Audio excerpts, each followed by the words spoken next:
ସାଙ୍ଗମାନେ ଆମେ ଏମିତି ଗୋଟେ ପ୍ରଶ୍ନ ଦେଖିଲେ ଦେଖ ଏଇ ପ୍ରଶ୍ନଟା ଆମର ବହୁତ ଥର କମ୍ପିଟିଟିଭ ଏକ୍ସାମରେ ଆସି ସାରିଛି। ତ ଏଇଟା ପ୍ରଶ୍ନ ଆମେ ଭଲ ଭାବରେ ସମସ୍ତେ ଦେଖିଥିବା ଯୋଉଟା କି ଆମର ଇମ୍ପୋର୍ଟାଣ୍ଟ ରହିବ ଓଏସଏସସି ଓ ट्रिपल एससी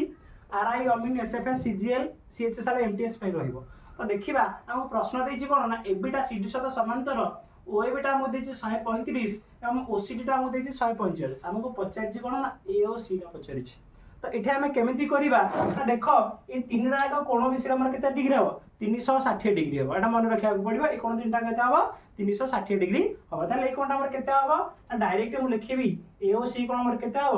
360 रु मुझे दीटा कौन करी ना मिसई देकी फेटीदेवी कौन करी मिसई देकी फेटीदेवी तो 135 प्लस के 145 ताले मोर कोण हो देख ना 360 माइनस 5 5 है 10 4 3 7 1 8 ये 2 280 टा केते आसिला हमर 80 डिग्री आसिला केते आसिला 80 डिग्री आसिला अरे समस्त बुझी पारले एमिता क्वेश्चन आसी थाए जोटा तुमको सहाय्य करियो जानि पारले।